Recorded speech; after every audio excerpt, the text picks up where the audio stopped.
guys, I'm Linda.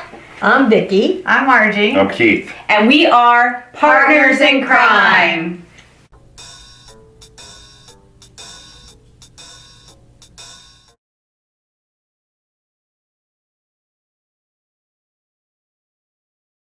So I'm going to talk about an innocent project case of a woman called Sonia Sunny Jacobs. Sonia Sunny Jacobs and the father, Jesse Totaro, were tried separately, convicted, and sentenced to death by the same judge in 1976.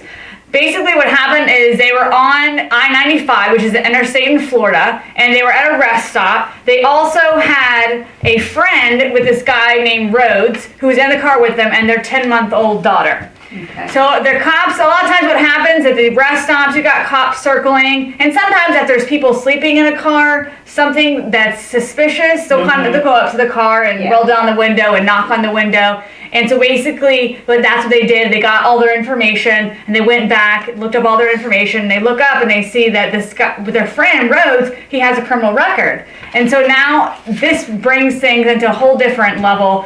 Like guns start getting fired. Wow. Yeah, guns get fired really, shots get fired quickly. So I think like the cops are on the floor. They jump, they convince like the both Tafaro and Jacobs to get in the car with their daughter, with Rhodes. They run off in the police vehicle. They take off with They take off with the police car down the road, the apartment. They go to an apartment complex. They kidnap a guy with a car. Get in his car. Get out of the police car. They get on the road, and they finally get stopped by the cops. And Jacobs and Tafaro maintained that Rhodes had shot the officers, and they had no choice but to go along with him. Although there are no eyewitnesses, no one contradicted Jacob and Tafaro's story. But they convinced they convinced Rhodes to do like a second-degree murder charge, and he never said that Tafaro and Jacobs weren't a part of the shooting. So basically, Tafaro and Rhodes, they both get the same judge. That he ends up being this guy named Futch, and he's known as Maximum Dan. He even has an electric chair on his desk, and anytime that he has a case, he's always trying to get people, convict people, and sentence them to the maximum amount of time. So he ends up saying, with Jacobs and Tafaro in their separate trials, both give them the death penalty, and the jury is like, no, we don't think that like the crime fits that. They should get a life sentence. But no, he overrules the jury in both situations. Gives them the death penalty. And nobody died. So actually, no. Actually, Tafaro ends up being put to death. No electric chair. The electric chair malfunctions 3 different times. Oh my goodness. And because of that, I think it was in They changed 1990. In 1990, that Cops were killed? 2 cops were killed. Oh, they were Rhodes- killed. Okay. Yeah, she said shots fired, but it was, Yeah. They did kill. They did kill them. police officers. Yep. they got pulled over, policemen were killed, there's 3 people in the car, Rhodes and these 2 other guys. Right. Yeah. Rhodes The was husband and wife and the 10-month-old daughter. Well, Okay. I think, Oh, you gotta slow down. why they went with him Yeah, when he that stole was- the cop car. Yeah, it doesn't make sense. Yeah, that's questionable. They went with him. They didn't have to. Well, yeah. Well, he had a gun. Did he have a gun? Maybe that's- He and they had them- He shot them, yeah, so he had to have a gun. Yeah, so and they had their daughter, so you never know. They could have been so scared that he would have done something to them Maybe. or the baby. So, yeah. So the one guy, one of the innocent guys, The husband. gets electrocuted. He gets Right, electrocuted. yeah. Executed, yep. Because Rhodes got a plea deal. Yep, Right. And then he never exonerated the other 2. Right, yep. right. See, that's the thing about the justice and the plea deals, man. Mm-hmm. It's like, if you But if you cooperate, Yeah. Just If you plea, then just exonerate the other ones then. You already plead. They can't do anything more to you. Yeah. The interesting thing was to me that the judge was actually a highway patrolman previously. So in those 2 police officers that were killed, they were highway patrolmen. And so he had, obviously you have a kind of connection to that. Yeah. And so that was definitely a biased case for him to take on. Correct. Because of course he's going to side with the highway patrolman in that situation. Yeah. And with Tafaro, so what ended up happening is, Tafaro ends up getting executed. a childhood friend of Jacob's. He ends up reaching out to her. Let me see if I think I have Is his name. Jacobs and Tefera, were they married or they just? Yeah, no, they're married. They're married with Yeah. a kid. Yep. Tefera's the woman. Tefera's Yeah, Joseph, is she in jail husband. too? Yes. Yeah, they're both in jail. What's the 11-month-old? I guess the grandmother or no, somebody yeah. else takes them. Okay, Someone else wow. takes them, They're yeah. both, okay. Yeah, so they both get tried and They're convicted involved in separately. this thing where cops are killed and they get, Tried and convicted separately, both to be sentenced to death geez. on the electric chair. So they're both on death row at this point. Tefero gets executed, and Which then they botched. and then Jacobs, she has her Mickey Dickoff, which initiated correspondence with Jacobs. That was a childhood friend, and he ends up going into this appeal for her, and he obtained all these affidavits to supplement the habeas corpus petition, and they granted it. So October of 1992, they released Jacobs. So that she ended up spending 17 years in prison. And in 2001, she ended up marrying Peter Pringle from Ireland, who also survived death row. And now they both live in Ireland, and they help people who have been exonerated. And the habeas corpus, right? That's Yep. what it's called. That is a plea. So you only, if you do get off on it, then you get out of jail because time served is all Yep. you need to do. Yeah, she So- had to tell. That was the thing. He had to say, well, okay, that's too. They don't need to do a trial. You just need to plead not guilty. And so Or they're gonna do guilty. it. Or guilty. Yeah. Yes, and then Oh, I so don't she know got if it's out? plead guilty. It's plea. I forget exactly how they word it, but you have to say you were a part of it Yeah.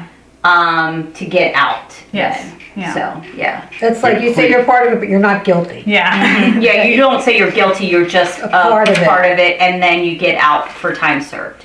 Yeah, Oh, that's how she ended up getting out? Yeah. yes. But because they had these appeals and everything else, Right. so they probably And found that, the guy that was in the car was a friend of theirs? Yeah. Okay.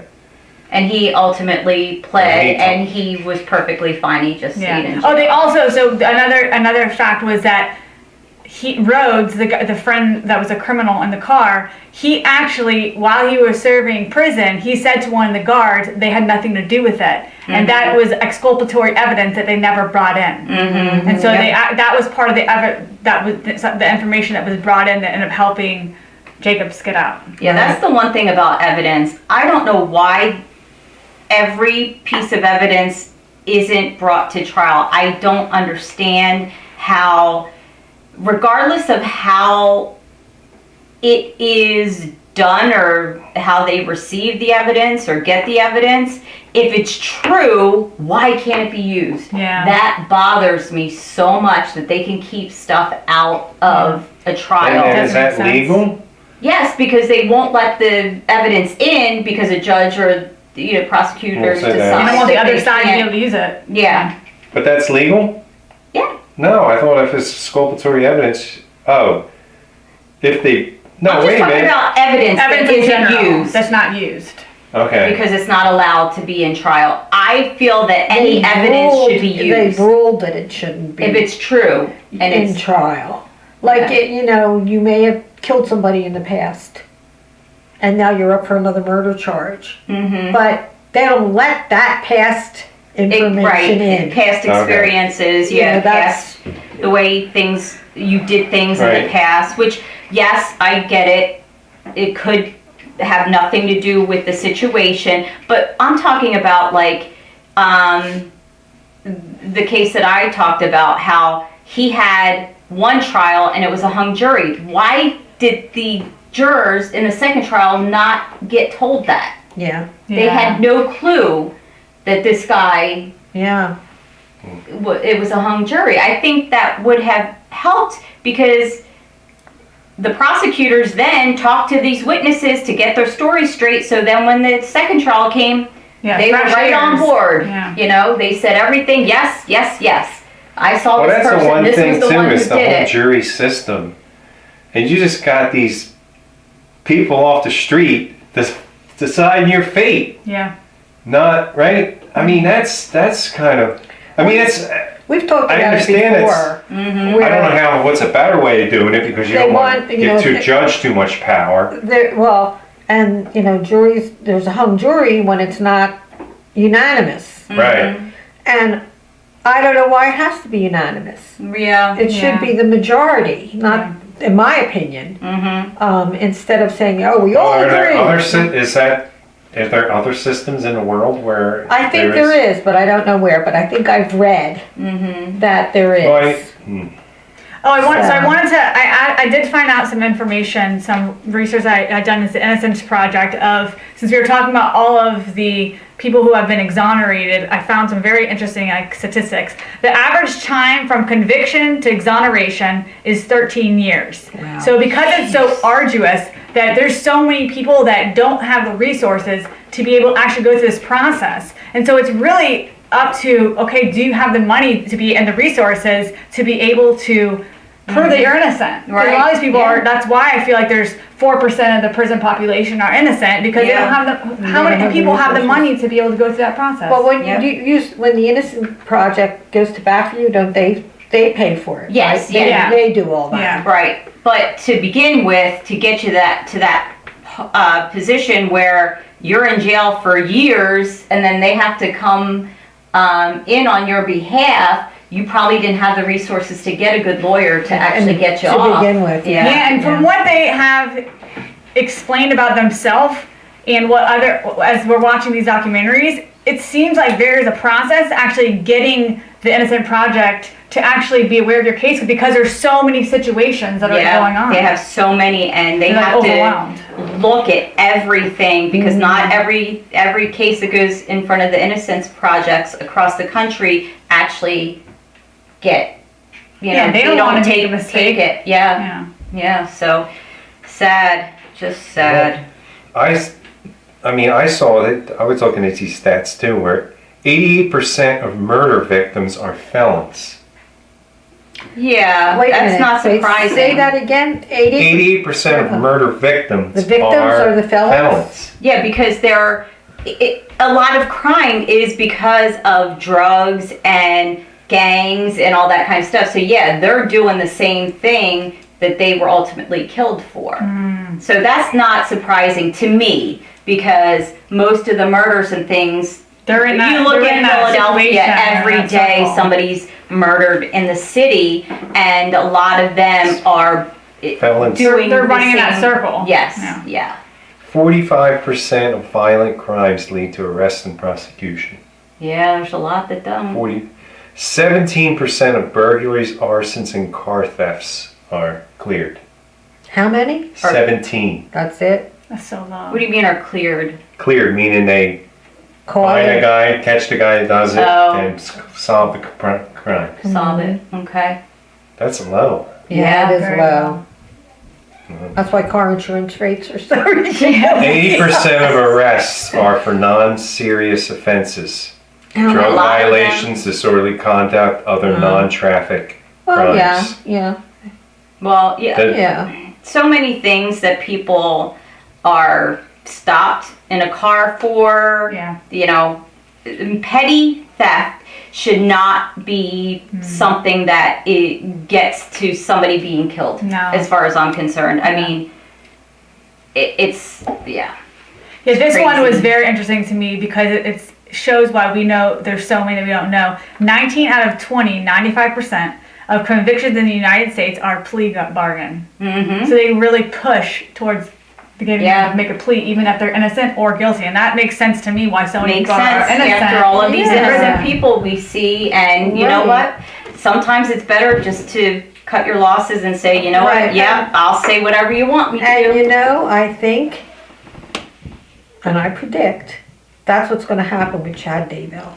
You think he's gonna plea? I think he's gonna plea. I wouldn't doubt it. Yeah. Because the lawyers are the ones who come up with this idea. I mean, if I got arrested, I wouldn't think I was gonna talk, I wouldn't know what a plea deal, Yeah. what Well, kind of a plea deal I should, Yeah. I think the lawyers would say to them, listen, they got this, and this against you, plea. Yeah. Well, the Plea. prosecutor has to bring the plea deal to them, though. Yeah, well, I think that's Right. a collaboration between the defense attorney and the prosecution. So you think the defense could go to them and say they're ready to plea, and then the prosecutors decide Yeah. what that's going to be? Or vice versa, you Okay. know, but it has to be an agreement Got it. between both sides. Okay. All right. Yeah. Anything else? Yeah. That's all. Okay. All right. So I think we're gonna wrap this up, and I guess we'll say until next time. Bye.